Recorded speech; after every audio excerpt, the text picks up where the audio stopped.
Bonjour à toutes et à tous, chers amis, bienvenue à la première rencontre du vendredi qui s'inscrit dans les grands débats de la Grande Mosquée de Paris. Aujourd'hui, j'ai le plaisir d'accueillir deux imams de la Grande Mosquée de Paris pour débattre sur un sujet très considérable qui préoccupe l'humanité tout entière. Il s'agit donc de la vie et la santé de l'être, et plus particulièrement en islam. Que dit l'islam, religion d'Averroès, d'Avicenne et d'Avisor, de la vie humaine, de la santé, de la médecine? Mais avant cela, je vais vous présenter mes deux invités. Cheikh Khaled Larbi, imam de la Grande Mosquée de Paris, mais qui s'occupe également du service religieux francophone, et très récemment, il intègre l'Institut Al-Ghazali de la Grande Mosquée de Paris en tant qu'enseignant de la civilisation islamique. Mon deuxième invité, Cheikh Abderrahim Sassi, imam détaché à la Grande Mosquée de Paris, qui dirige et officie au 18e arrondissement et parfois à la Grande Mosquée de Paris. Il est enseignant à l'Institut Al-Ghazali et a un magistère en sciences islamiques. Cheikh Sassi a aussi un DU, diplôme de l'Université de connaissance de la laïcité. Son parcours ne se limite pas aux sciences religieuses, mais aussi au-delà des sciences islamiques. Il est ingénieur d'État en informatique. Je commence par Cheikh Larbi. Cheikh Khaled, vous êtes imam et vous êtes d'abord, comme tous les Français, qui suivent l'actualité dans le pays pendant cette période de pandémie et qui s'intéressent à la question de la santé. En première question, ou ma première question, porte en premier lieu sur cette actualité et puis en faisant le lien avec ce qui dit l'islam sur la santé et la vie humaine. Je vous donne la parole, Cheikh Khaled. Bismillah, salam ala Rasulullah, bonjour très cher. Ravi d'être parmi vous dans cette assise, qu'Inch'Allah ne sera pas la dernière, on va continuer dans ce sens-là. Vous avez évoqué, et tout le monde le sait, on passe par des moments difficiles en ce moment, et c'est le monde entier, et vous savez tous, c'est dû au Covid-19. Qui dit Covid-19, on le relie toujours à la santé de l'être humain, peu importe sa confession ou sa religion. En l'occurrence, notre sujet dans cette assise d'aujourd'hui parle évidemment de l'islam et de la santé. Si on prend, très cher, le terme islam, qui provient du mot racine salam, et salam qui veut dire la paix. Ce même mot racine salam indique donc la paix, la sécurité. Cette sécurité est inhérente à la soumission au Dieu unique. Ça, c'est pour tous les musulmans, pour toutes les religions monothéistes. Et Dieu, en l'occurrence, là, il nous donne des outils avec lesquels on travaille et des recommandations. On a les recommandations qui nous viennent de la parole coranique, le Coran Karim, et de la parole prophétique du prophète Mohammed sallallahu alayhi wa sallam. En l'occurrence, ici, on parle des finalités de cette belle religion, de Maqasid. Parmi les finalités, si on prend une seule finalité, si je puis, la préservation de la santé. Donc, c'est primordial dans la vie de tout musulman, c'est primordial dans la religion musulmane. L'islam, à savoir que l'islam s'est concentré sur la préservation de la santé et non seulement, il sensibilise toute la communauté au danger des maladies. Religieusement parlant, très cher, la santé pour un musulman, c'est la grâce de Dieu la plus importante après la foi. Pourquoi je dis cela? Je peux argumenter par un hadith ou deux parmi tant de hadiths du prophète sallallahu alayhi wa sallam. On trouve un recueil du bien-aimé sallallahu alayhi wa sallam qui nous dit il y a deux bienfaits dont beaucoup ne sont pas conscients. Quels sont ces bienfaits au messager d'Allah dont beaucoup de gens ne sont pas conscients? Il nous répond la santé et le temps libre. Ce qui nous intéresse là, puisque le temps libre, il faut passer par d'autres assises pour bien l'expliquer. Là, notre sujet, c'est la santé. Le hadith ou le recueil rapporté par le Bukhari et Muslim. Dans le même sens, dans la suite de ce hadith que je viens citer, le prophète sallallahu alayhi wa sallam nous dit aussi, après la foi, c'est-à-dire c'est le degré de foi, l'iman, personne n'a jamais reçu de grâce meilleure que la santé. Donc là, si je puis et je m'arrête et je vous laisse encore continuer, très cher. Là, on voit la portée, on voit le soin porté par l'islam à l'hygiène, à savoir si on peut pratiquer notre culte, des corps abattus ne peuvent assumer aucune charge et des mains tremblantes ne peuvent faire du bien. Ça, c'est juste l'introduction sur la question que vous venez me poser, très cher, concernant la relation de la santé en islam. Et je vous laisse continuer si vous avez d'autres questions, bien évidemment.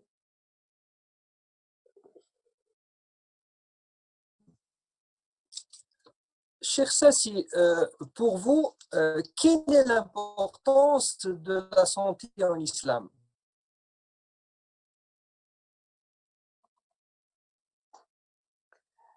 Salam alaikum wa rahmatullahi wa barakatuh. Tout d'abord, je vous remercie pour cette invitation à cette rencontre. Revenons maintenant à votre question sur l'importance de la santé en islam. Comme vous le savez tous, le prophète de l'islam, que la paix et le salut de Dieu soient sur lui, a été envoyé comme une miséricorde pour toute l'humanité. Comme dans le verset coranique où Allah subhanahu wa ta'ala a dit « Et nous t'avons envoyé comme miséricorde pour tout l'univers ». Et de sa miséricorde, alayhi salatu wassalam, pour l'humanité, et que sa sharia vienne pour promouvoir le bien, pour promouvoir les intérêts et écarter le mal. Et parmi ces intérêts que l'islam tenait à préserver, ce qu'on appelle les 5 finalités supérieures de la religion, qui sont dans l'ordre préserver la religion, préserver la vie humaine, préserver la raison, préserver la progéniture et préserver l'argent. Donc, comme vous voyez, préserver la vie humaine est l'une des grandes finalités de l'islam. Et pour que l'homme protège la vie humaine de toute nuisance et de tout mal, il faut qu'il prenne soin de sa santé. Ça en premier lieu. Et de ne pas nuire à la santé d'autrui aussi. Ça, d'une part.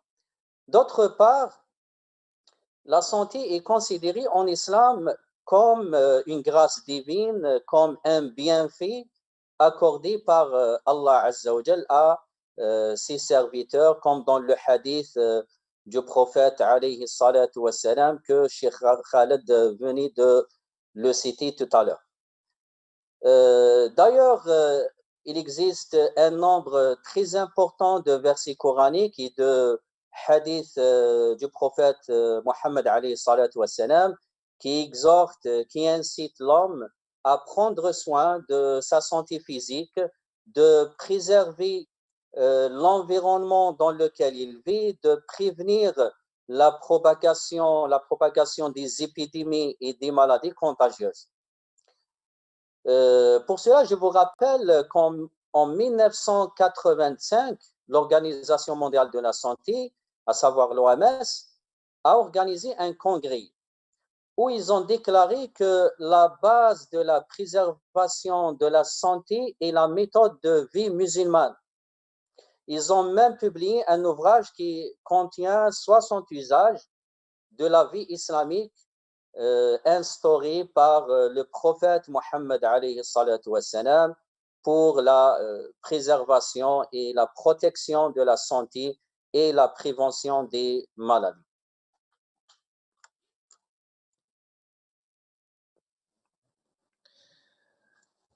Cheikh Khaled, donc la préservation de la santé est parmi les grands objectifs ou les finalités de l'islam. Je vais vous poser cette question. Quelle est la place de l'humain en islam?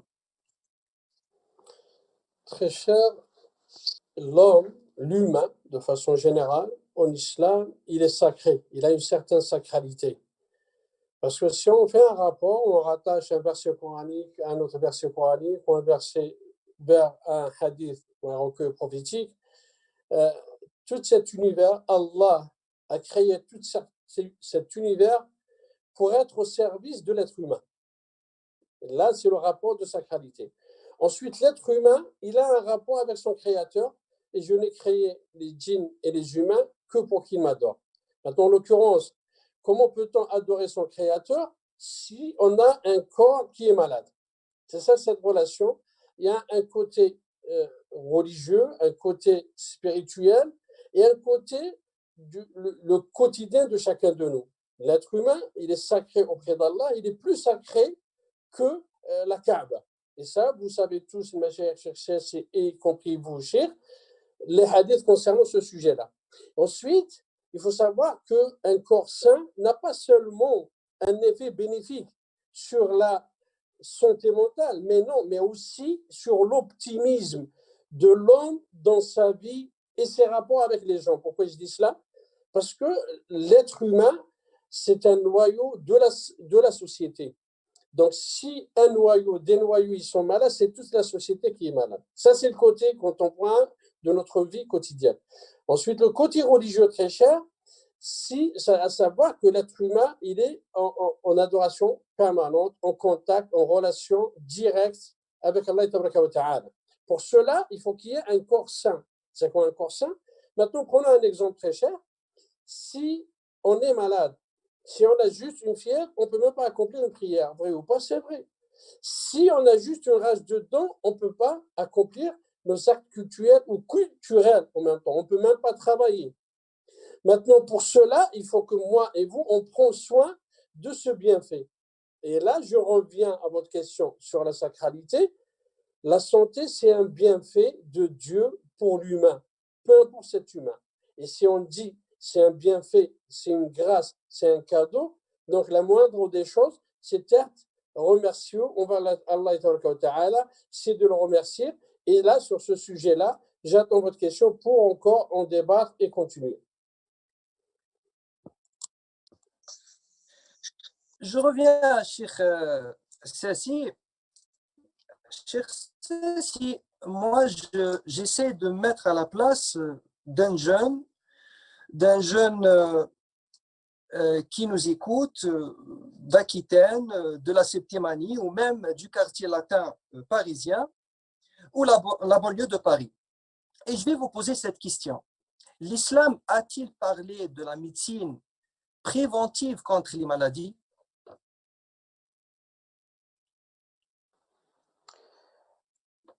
Oui, bien évidemment, si on examine le Coran et la Sunna de notre prophète de l'islam, on voit clairement qu'ils ont instauré tous les principes pour une santé, une bonne santé et pour se garder des maladies contagieuses et même non contagieuses.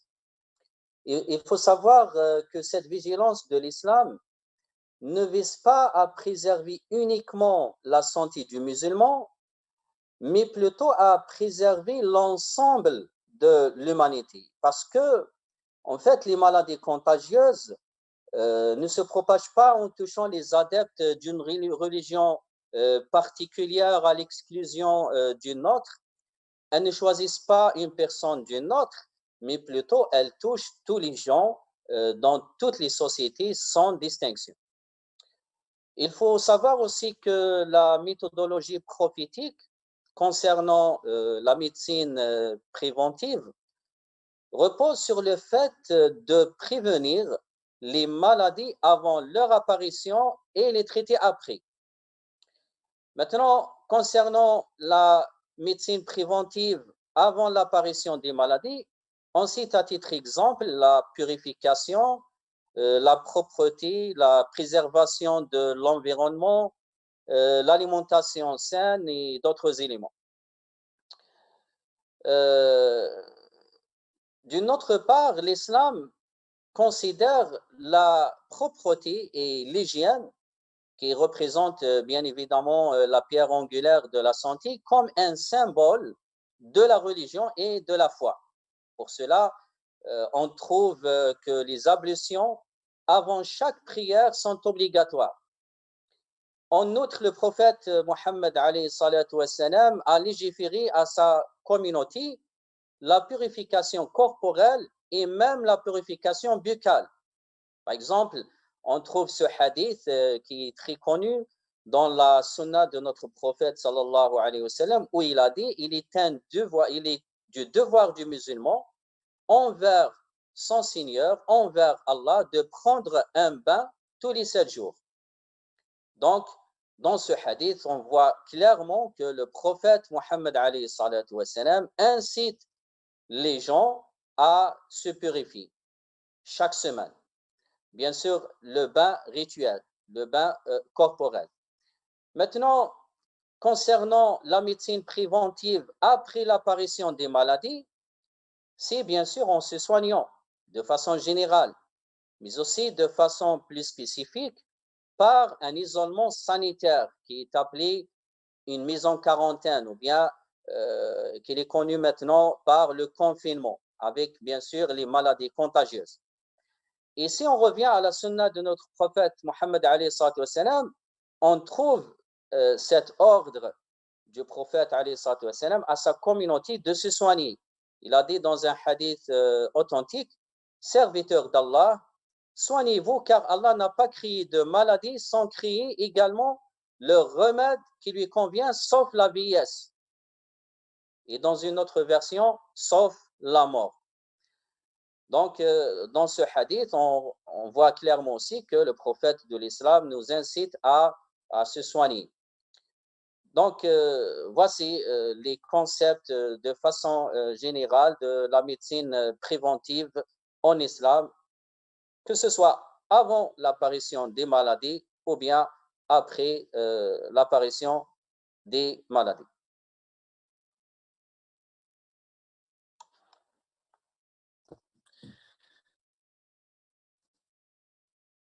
Je reviens à Cheikh Larbi.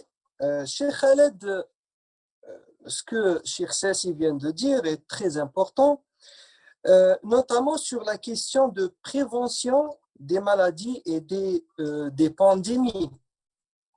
D'après vous, la religion préconise-t-elle la prévention?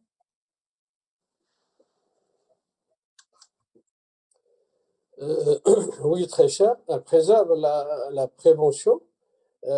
En plus, je peux même rajouter, l'islam, il nous assure, cette religion assure les moyens de prévention via les prescriptions et les règles d'hygiène permanentes. À ce sujet, je ramène un hadith, un recueil prophétique rapporté par Al-Bukhari, où le bien-aimé sallallahu alayhi wa sallam nous dit Allah n'a jamais fait descendre un mal sans faire descendre un remède contre lui. De ce recueil prophétique, rapporté par Al-Bukhari, on peut en tirer 2 leçons. Si vous le permettez, juste 2 leçons pour conclure. La première leçon, c'est la bonne nouvelle qui nous vient du prophète sallam en nous disant qu'il n'y a pas un mal sur terre sans qu'il y ait un remède. Maintenant, le remède, bien évidemment, il y a le côté scientifique, les médecins, les chercheurs et autres. Mais on a déjà la bonne nouvelle qui nous vient du prophète sallallahu alayhi wa sallam. Ensuite, il nous dit qu'il faut être reconnaissant. Pourquoi reconnaissant? Parce que plus on est reconnaissant, plus Allah nous donnera. À cela, j'argumente avec un verset coranique où Allah ta'ala nous dit si vous êtes reconnaissant, très certainement, j'augmenterai mes bienfaits sur vous. On trouve, c'est dans le Coran, le chapitre de la sourate 14, le verset 7. Le deuxième point, très cher, la reconnaissance, elle passe par quoi? Est-ce que la reconnaissance, c'est le fait de dire Alhamdoulilah, Dieu merci, ou il faut la matérialiser avec des actes, des gestes et un comportement de chaque musulman ou de chaque humain? Elle passe, il faut qu'on ait des conditions et des outils qui nous permettent la prévention. Et parmi les outils de préservation que l'islam a rendu indispensable, l'hygiène corporelle, l'hygiène alimentaire, l'hygiène vestimentaire. Comme il a cité notre imam Cheikh Sassi, le lavage des mains, les douches, ou que ce soit tous les jours, une fois par semaine. Le prophète sallallahu nous a appris même, il a fait même, c'est devenu une sunna de se brosser les dents avec le siwak à l'époque, que maintenant on peut le faire avec le dentifrice. Donc, je vais encore plus loin sur la prévention de cette belle religion qui est l'islam. Par exemple, le prophète sallallahu alayhi wa sallam me dit dans ce recueil qui est rapporté par Abi Daoud, il nous dit si l'un de vous, il a des cheveux qui les honorent. Savez-vous, très cher, c'est quoi les honorer? C'est prendre soin de ses cheveux. Donc, cette hygiène, elle nous est indispensable, corporelle, alimentaire, avoir un régime alimentaire sain, même vestimentaire se comporte et qu'on doit changer, et ainsi de suite, parce que le temps, on est un petit peu pris par le temps. Là où je veux m'arrêter, très cher, si vous me permettez, avec ces temps difficiles, et ça devient même indispensable, je parle du vaccin contre la grippe. Pourquoi je parle du vaccin contre la grippe, très cher? Parce que c'est devenu, au jour d'aujourd'hui, de nos jours, une nécessité, même indispensable, pour qui, surtout pour les personnes vulnérables et les personnes qui ont des maladies chroniques. Ça a été prouvé scientifiquement que ceux qui ont été vaccinés l'année passée contre la grippe, il y a moins de chances d'être touchés par ce Covid. En l'occurrence, l'inverse, toute personne vulnérable avec des maladies chroniques, elle est susceptible d'être touchée par le vaccin. Pourquoi je parle du vaccin contre la grippe en ce moment très cher? C'est parce qu'il ne reste qu'un mois. On n'a que ce mois de décembre. Si on ne se vaccine pas contre la grippe, je parle surtout des personnes vulnérables avec des maladies chroniques, je vous invite à le faire, très cher. Ça devient indispensable.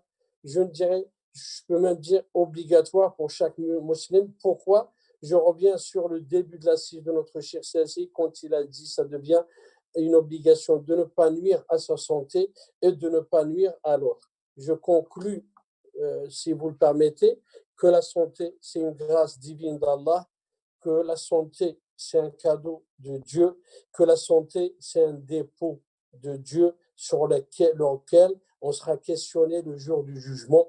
Donc, prenez soin de vous, de votre santé et de votre entourage. Merci, barakallahu fik, notre très cher.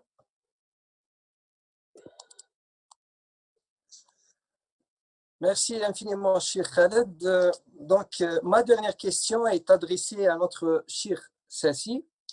En cas d'épidémie ou de pandémie, quels sont les conseils proposés par l'islam pour limiter sa propagation?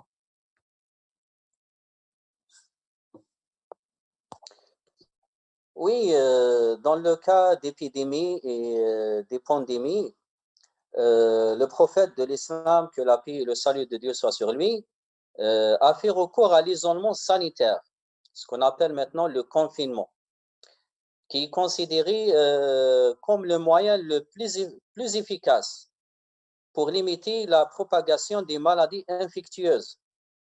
Pour cela, il a interdit, dans un hadith authentique, il a interdit d'entrer ou de sortir des régions touchées par l'épidémie. Comme dans ce hadith où il a dit, alayhi salatu wassalam, si vous apprenez qu'une épidémie ravage une région, ne vous y rendez pas. Et si vous vous trouvez dans une région frappée par une épidémie, ne la quittez pas. Et donc, regardez comment le prophète de l'islam nous donne la solution pour limiter la propagation des pandémies.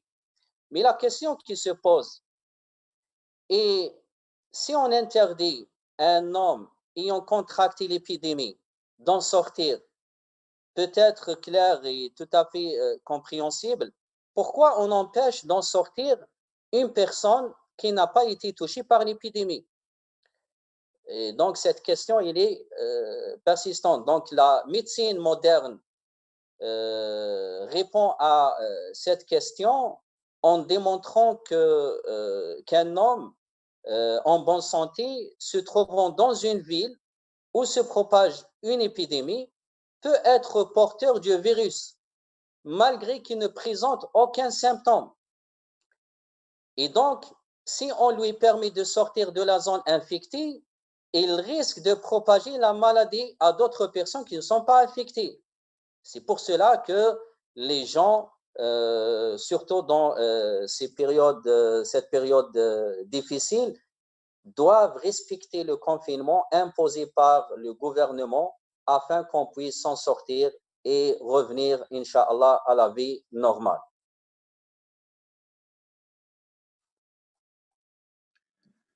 Merci à vous, cher Cécile.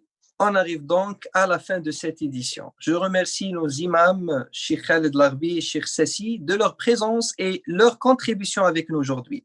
Je remercie également nos chers téléspectateurs, ou plutôt internautes, qui nous suivent sur YouTube et les réseaux sociaux de la Grande Mosquée de Paris, sans oublier Guillaume Solo, qui travaille en ce moment derrière les caméras, à la mise en scène pour mener à bien ce direct. Un grand merci est adressé au recteur de la Grande Mosquée de Paris et son directeur général de nous avoir donné cette occasion. Je vous remercie tous et je vous donne rendez-vous vendredi prochain à 19h du soir, heure de Paris, pour essayer de répondre à la question suivante avec nos invités. Qu'est-ce qu'un imam? À très bientôt.